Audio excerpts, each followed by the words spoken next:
What up, Talkin Fight fans? Thanks for tuning in today's episode of Knuckle Up at 4 with Mike Orr. And today we have in the studio with us a special guest, none other than James Hagler Jr. Thank you for taking out the time to come and join us today, James. Much respect and love to you. Just want to get started, man. Tell us how you tell us. Well, first of all, I'm kind of believing. I think I know how you got into boxing because you are the grandson of Marvin Hagler, and your father also was a boxer as well, James Hagler.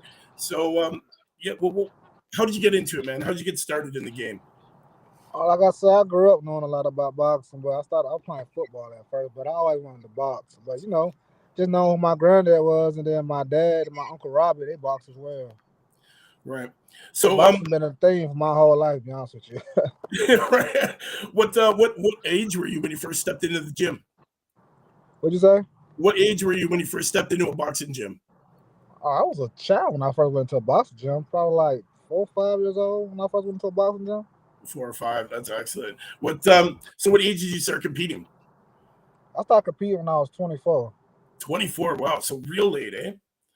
Yeah, I was playing football all the way up to college. I Oh stopped wow. playing to college. Then I stopped boxing when I stopped playing football. Oh, that's awesome, man. That's awesome. So you had a long football career and then decided to jump into the boxing game. Yeah, I had a very long football career. Tell us about it. Let's hear about the football career. Yeah, I played since started playing when I was 5 years old. By the time I started full boxing, so from 5 all the way up to the age of about 22, 21. I played high school football at Riverdale High School in Georgia. Then I went to college and played at Dean College. I got a scholarship up there to play football up there in Franklin, Mass. Then I transferred to Alabama State, and that's when I started playing football. Wow. So what made you decide after all that to just jump in the ring, man? Cause I always wanted to fight. Other people stopped me with my parents, and I was like, "Shit, I'm at an age where I'm a grown man, so I can make my own decisions now."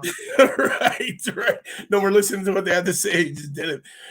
Did you have much of an amateur career? Like, did you fight many amateur fights? I fought a couple of amateur fights. I started out fighting in Montgomery. I fought in the Golden Gloves. Matter of fact, Excellent. And how'd that go?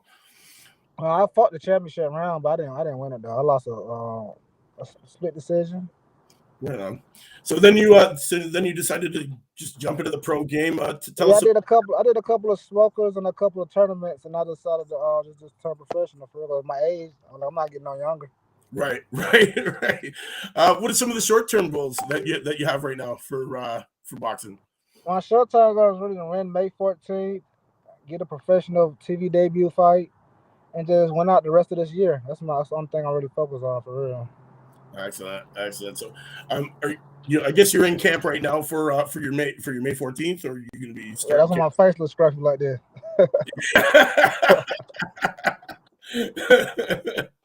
So, you want to run us through like a day in your camp? What you go through before a fight? Really, I get up in the morning, go running, then I start my training at 8 o'clock. And the week before the fight, it's really easy. We just hand mitts, jumping rope, just make sure we stay in shape. But sparring will be just stopped. The week before the fight, I start sparring. Excellent. So, what I don't know. Tell us. What did you feel like in your first pro debut? Like, did you have nerves? Were you nervous? And how did you work through it? Nah, after fighting amateurs and stuff like that. My pro debut, I wasn't that nervous. I was kind of calm for real. But it was exciting though for real. I had a good time. I didn't only went one round in there. But no, I wasn't nervous at all though. I was just confident in my training and my coach put in so much work. Right. Who's in your corner right now? Who are you being coached by? I got my coach name is Elgin. He walks in Atlanta. Or he's training in Boxing. Atlanta. What gym you training out of in Atlanta? I train at the Pal Boxing Gym out here. It's a police department. Excellent. Yeah, I was talking about having your dad, about him being in your corner, and he was explaining what it's like for him to be in your corner. Can you tell Oh us yeah, he does be in my corner too, yeah. what's it like? What's it like having him in your corner? It's kind of good because when we spar and stuff, like when he there when I spar, I listen to him. I can hear his voice. Yeah, that's what he's saying. That you can kind of hear him over everybody else. Yeah, I can't. The last fight, I really couldn't hear nobody. It was so loud in there. I just didn't like the venue for real. But I could. My brother was right there screaming over him. So I couldn't hear him my last fight, but my first fight, and when I sparred, I hear him. I do real good though. I listen to what he say. Right. So, what are some of the long-term goals? What are you looking to accomplish in your career? I want to be a world champion. I definitely want to be a millionaire. Yeah, excellent. I want to Yeah. be. I want to be world champion at 168 and 160. That's my goals, and I might want to go 175. But really, I want to just get a belt at the 160 division and 168. I don't know. We might push for unification. Ooh, some unification. I like Two that, man. weight classes. So yeah. That's my long term goals right there. That's excellent. That's excellent. Do you remember the first time you knocked somebody out and the feeling that you got that came over you when you put somebody to sleep with all that hard work that you did? My pro debut, but I hit people harder than that before. My pro debut, it wasn't even a hard punch. I just really flicked my jab. I guess I don't know why, but he went down like a log. I would hit people way harder than that. It feels good. I'll be excited, especially when you do a punch that it worked. Matter of fact, it wasn't the power. It was the punch that was thrown. For people out there watching today right now, how would you describe yourself and your style of boxing, and what fight would you say best describes your ability? Right now I'm still working on it, but it's kind of between the mix between I can box, but I can fight too. I can brawl too. I'm trying to like mix together. I guess you want to say I want to be like my grandfather, probably like an Earl Spence, just kind of consistently put pressure. But you can't fight everybody the same way. So of course I have to fight on defensive side. I got to Right. do good defense though, for real. Yeah, definitely. I was watching some of your tapes, man. You do. It's got some great defense. That's definitely the natural talent, man. That natural born ability that you have. Considering you guys are multi-generational boxers, right? So, um, any plans on teaching? After you're done. Well, I got a promotion company I'm kind of starting right now. So when I do get done, but I do want to like teach boxers. It's not about like fighting technique. It's more about like the business side too. Right. Right. Help them so they can make more control of their money and be better with their spending. Because a lot of world champions that don't want world belts, they're broke now. Right. Right. They don't learn nothing else. But yeah, The, I do want to like teach. That's what I do. My helping that power, like teach trying to fighters and just be mentors for them, teaching them more than something just boxing. right. Swamp Life Promotions, correct? That's the name of Yes, your that's it. company. Yo, plug it, man. You use this opportunity, plug it. Tell us what the mission statement is and it's all about, man. Right now, from my promotions, it's gonna be a promotion company, just like any other club shows, stuff like that. But right now, we're just focusing on me right now, though. Who's here? Sooner or later. Pops. Pops is in the Hey, house. Oh, they about late, right here, 10 minutes late. yeah, I know. I was having some problems. I had to make sure my money right, man. Yeah. I got you. Had some deposit problems. Oh, I okay. got you. Yeah. So we're just talking about Swamp Life Promotions and what he's looking to do with that. And we were going over some of some of the things that he's done in the ring. First time he's knocked somebody out. Also talking about having you in the corner and how he can hear your voice. Oh yeah. So honestly, the two you I don't know. Describe working in the gym together. What's it like when you guys are working together? There's a lot of fussing going on. Nah, A lot of push. A lot of push. it's a lot of fussing going on, but no, it be some good work though, for real. It be hard. Excellent, man. It definitely be pushing me, for real. Dream fight. Who would you fight today? Or like who's your dream fight right now? Man, my dream fight is fighting Nico Ali. Ooh, like it. That's my dream fight. I love to have the grandson versus grandson fight. I love that fight. You hear that, Dad? You hear that? Yeah. Oh, you already know. We got a little private little beef with Nico going on. It's not a real beef for real. Just a little insider between me. Oh, it is what it is. It's beef. That's excellent. James, you said you were gonna get down and get gritty. Yo, ask some questions to your son that I know I wouldn't be able to get answers for. Well, I'm trying to, man, but my screen is kind of messed up and it's throwing me off. You know what I'm saying? So hold on, give me a second, man. I want to come back in. It might be the background. You think so? Yeah, it might be the background.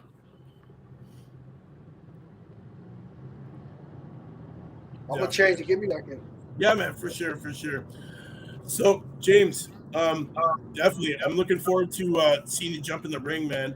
You're definitely gonna have to send us the link to that. Hopefully, it's streamed or televised so that the public out there can see it, man. Because we definitely want to see you get in action, man. Oh my God! Look, yeah.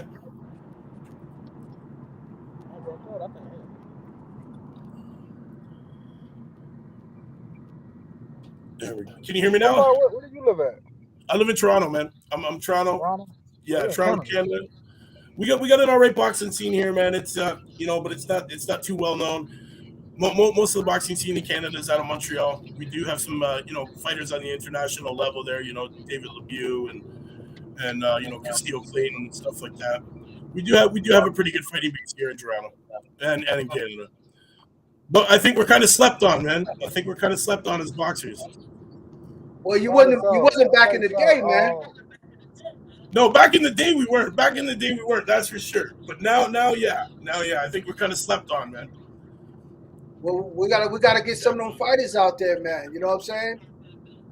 Yo, we gotta get 2 promotion companies that I know are sitting right here to put some things together up in Canada, man. Oh, definitely. It's gonna be a minute if I put on for sure. Definitely for sure. Oh man, that's awesome. Yeah. So, all right, so back you said back to you saying, yeah. I don't, I think, I want what I want to do is I don't want to train them. You know what I'm saying? I don't want to train my son at all. I want to warm him up. Okay. That's what I want to do. I want to warm him up, meaning that, okay, I'm getting you ready for your training camp because I'm going to make him strong. But I'm going to push, though. That's the thing. I'm going to push him. And he knows he's going to hate it, but he'll love me later. Right. He was saying before you came on. You don't want me there, so that's fine.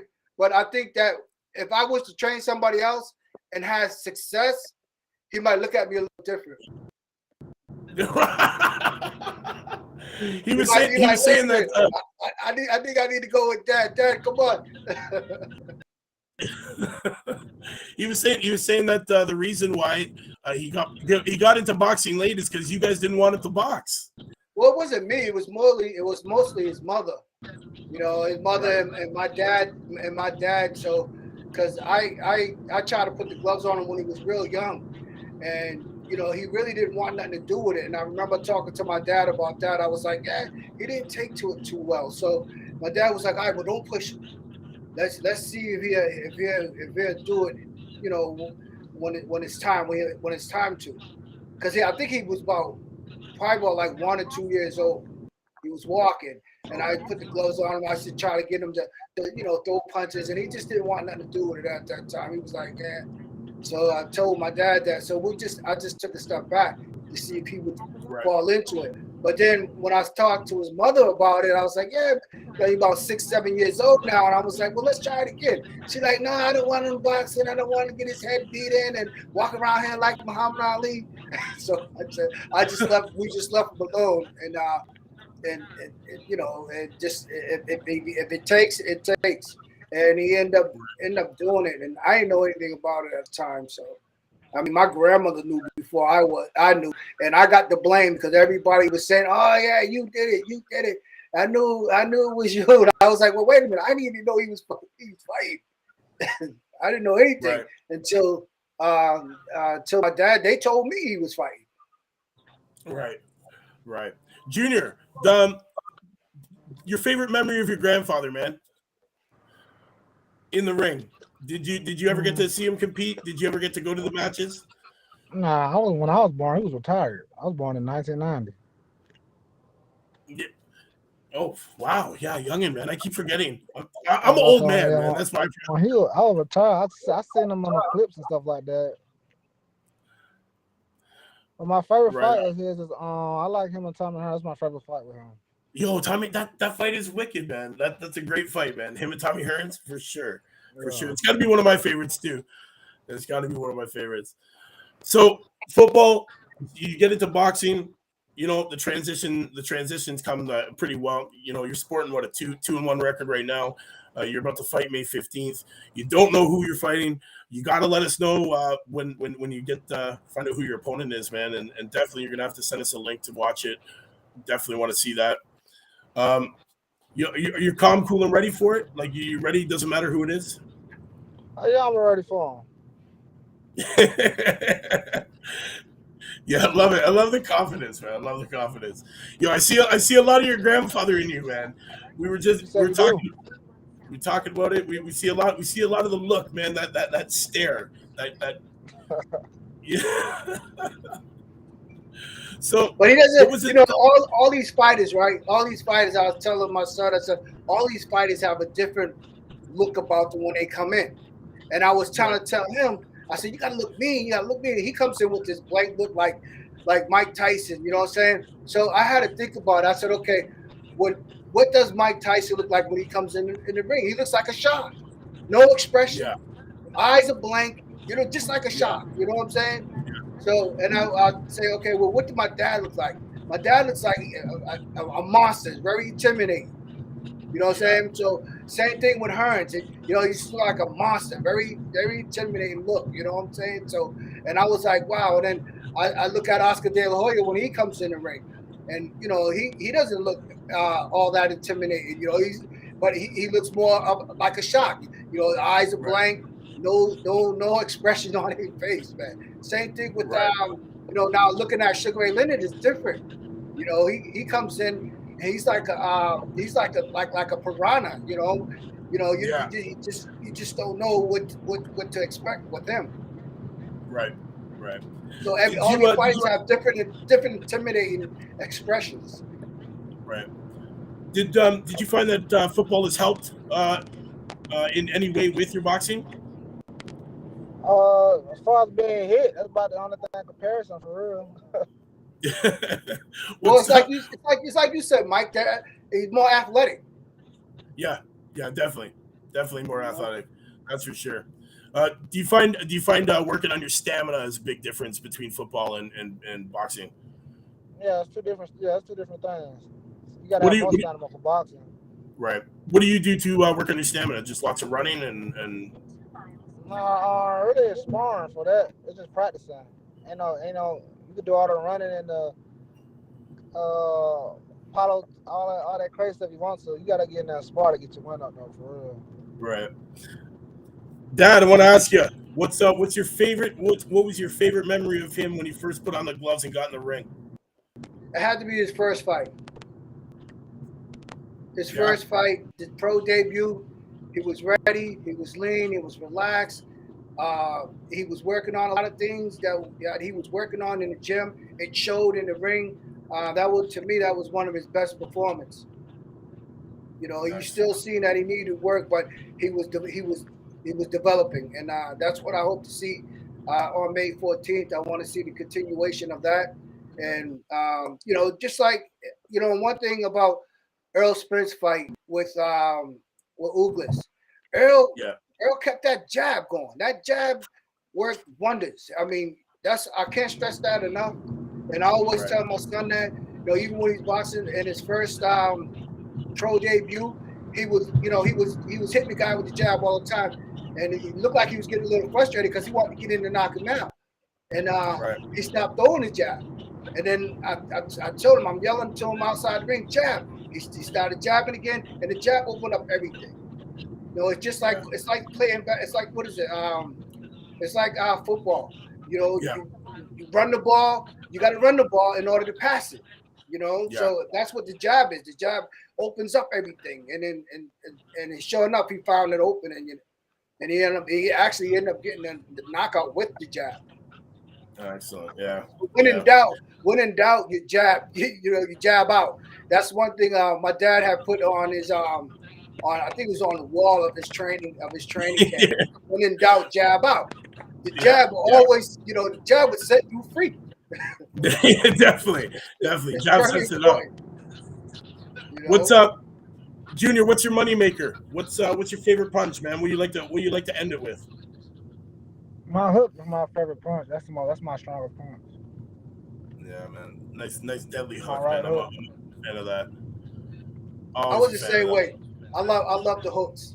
I think any fighter, they really, especially knockout artists, they love the hooks. I mean, you can get caught up with just throwing hooks, but that ain't the winner. So you got to set that hook up.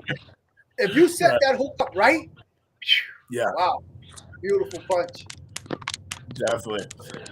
So we got this fight coming up May 14th. Um, what do you hate most about camp, man? What's the worst thing you hate doing in camp? I think we lost him here for that. Oh, did we lose the sound? We What might was have the lost question this. again? I was wondering what's the worst part about camp? Yeah, I can hear you now. You're getting a little crackly. Oh, Hello? yep. Can you hear us? Can you hear us? Hello? Hello?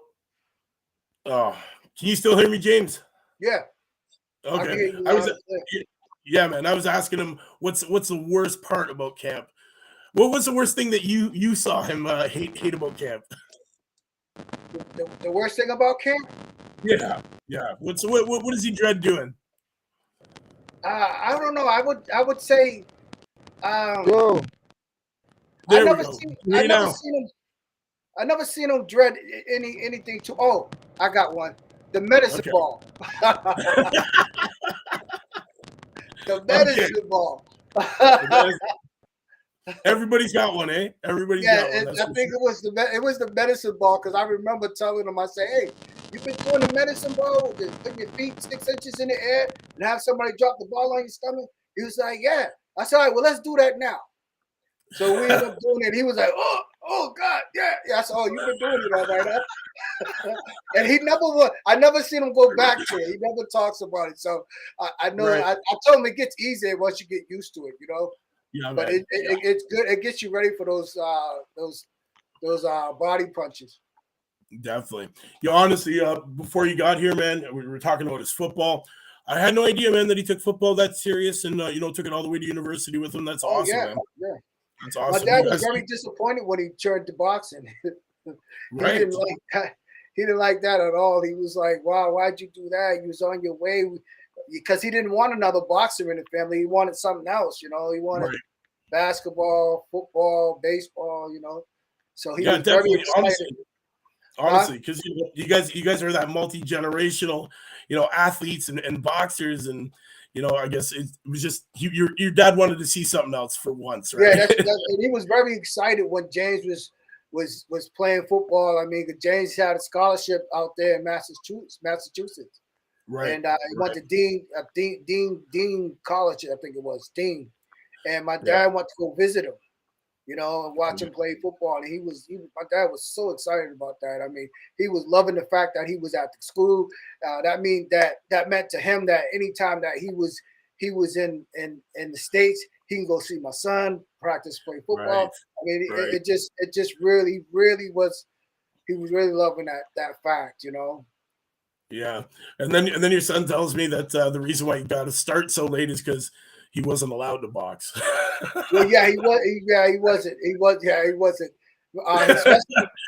Especially with his moms. His moms was like, "Nope, you're playing flag football. Nope, you're gonna do this." Of course, my dad loved her for that. Yeah, right. He loved her for that. When I told him that it was mostly her, he was like, "Good. I'm glad. Right, So, right. so it was cool. I was whatever would made him happy, whatever he wanted to do. I was going to be there to support him. Of course, man. Of course. And honestly, are you going to be in the corner with him in May? Yeah, I'm not. I'm trying not to, but if he wants me there, I'll be there. Right. Oh, he does. He did say he does hear your voice, over everybody else. So. Yeah, and that's I like that, and then I think it helps him, because every every fighter, they gotta have something. Like my dad was my mother. My mother had to be there. She had to be front row. Right. If she wasn't there, then the problem. Same thing with Ray Leonard. Ray Leonard had to have his family, his whole family there. You know, Right. every fighter has something that they grab a hold of when it's time to have that fight. And I seen that me being there was one of my son's thing. I thought I was like, well, because when my father passed, I wasn't at that fight. Right. And I was like, and I watched it because I had I think it was my son, I think my other son, he had it on live, Facebook Live. So I was watching it at the same, Right. when it was going on. And I was like, he abandoned the jab. And I was like, no. I was telling him to bring the jab. I was like, damn, I needed to be there because it would have been a different fight because he would settle down. But he just was too amped up. Sometimes he gets amped up and it's just the nerves. Once you settle down a little bit, you start to see things flow a lot smoother. Right. We have Sheila Stafford watching. Hello, Sheila. She says it's great to have your dad in your corner. Love, loyalty, and trust. Hell yeah. Definitely.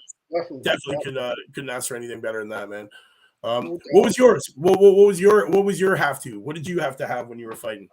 I didn't have no support, so it was just me. I wanted support, but I didn't have any support. When I first came to Atlanta and I fought in the Georgia State games, my mom's in them and my son, they were all there, and it was great to have them there. It was great to have family there. I think it would have just been for me, just family, somebody, I don't care, somebody that I could see and be like, okay. So I had to turn all that into my teammates. So it was the Holyfield team, and all the fighters on the team that I was close to them, like Rashid Wells and Lawrence Chapman and Fred Tolliver.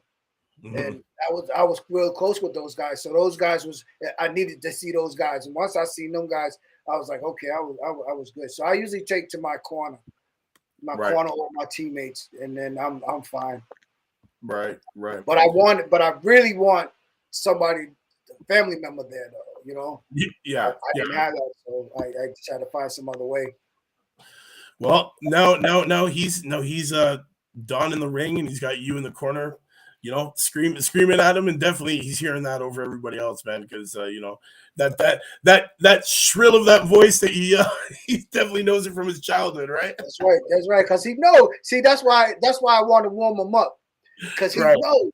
Because he knows he might forget a little bit, but I'm there to remind him. Exactly. He knows what I'm telling him what's going to win this fight. We know that. So I like that fact. And then, then he listens in training camp. So that's great. That's a great asset to have. A lot of fighters don't have that asset. And I tell anybody that trains him, he's a good listener. He will listen to you. Tell him to go left, right. He's gonna do left, right. He's gonna do that. So definitely, man. He's got the boxing he's got the football background, right? Like, those are plays, man. You're listening for that call out of that play, and then you got to run that drill, right? That's just right. He's got that instilled into him, and then it's a good transformation into boxing, man. Because I guess it's really going to allow you to listen to what your coaches are telling you and what you're being yelled at from the corner, man. Because it's the same thing as being yelled at on the sidelines.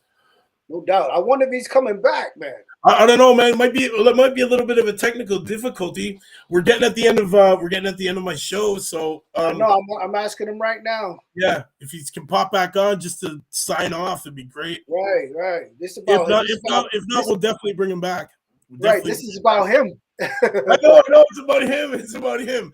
But yes, well, if we can't have him, why not have his dad talk about it, right? Hey, no doubt. You know how we get down. Yeah, of course. What do you think about that Earl Spence fight, man? Woo! Oh, wow. Honestly, that jab, brother. That jab wins you fights, man. That was I was telling my son, I said, Oogles, I don't know what dude. I mean, when he fought Manny Pacquiao, he wasn't scared. He came right out and attacked Manny. Why? Because he was smaller. You know what I'm saying? So. He got in there with Earl Spence. It was like I would be more scared of Pacquiao than Earl. Oh, for sure, man, for sure. But honestly, wow, what a fight. You guys, he's got that broken orbital. Nice, another eye injury, man. He's gonna be down and out for a little while. But that just goes to show you, Earl had a game plan, and he came out and executed it to the fullest.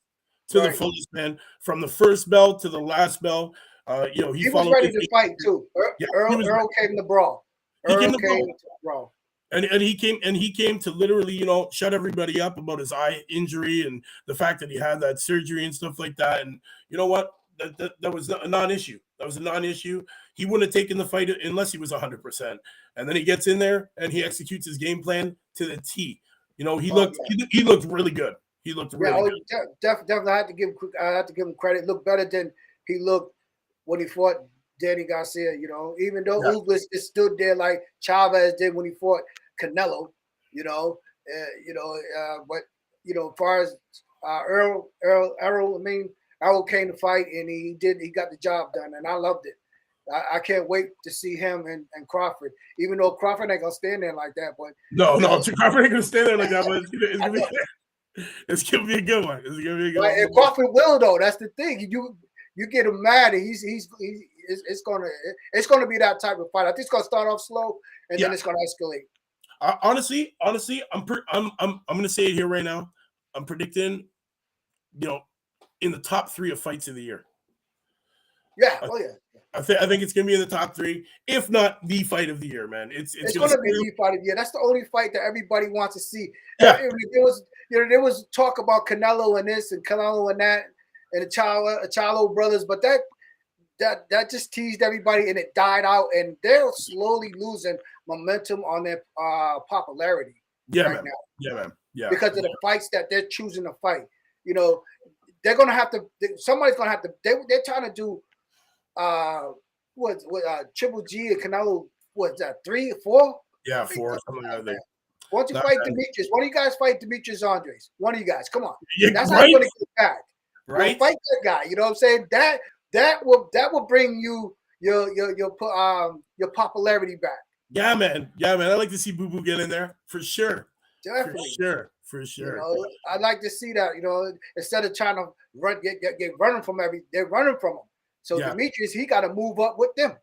That's it. Well, you know what? It's looking we're at that time, man. Unfortunately, your son was able to jump back on. Technical difficulties, it happens. We'll get him back in the studio again. James, always a pleasure, man, to have you on and join me, man. Definitely let me know when we're doing another Athletes TV, baby. Definitely. I talked to Antonio Tava Jr. We're getting him on in the next couple of weeks. So, and then we got my son and Roberto Duran Jr. on. So I'm trying to get these guys to come on and get your subscriptions to Athletes TV. You get over 5,000 views. You tell your followers, come on. Yeah, hey, you can make some money, and it's quicker than YouTube. You make money faster than YouTube. Get some of this now money, right? Yeah, some of this now money. The now money. We want that now money. Right. For sure. Well, Talkin' Fight fans, thanks for tuning in today's episode of Knuckle Up at 4 with Mike Orr and my friend James Hagler, and our special guest today, which was his son, James Hagler Jr., who was in the house, who enlightened us with a bit of his story before he had his little technical difficulties. We'll try to get him back in the studio after he wins his fight coming up May 14th, which honestly is fastly approaching. So hopefully he's on his way to the gym to get some work in, man. Oh, no doubt. He probably was. Shout out to all the people that dropped comments. Shout out to Sheila, our friends from Last Belt Boxing as well. Shout out to everybody who watched today. Thanks for tuning in, man, to this week's or today's episode of Knuckle Up at 4. Same time tomorrow, guys. Same channel, new prospect. You know what it's about. We'll see you then. Till then, Knuckle Up. Knuckle up.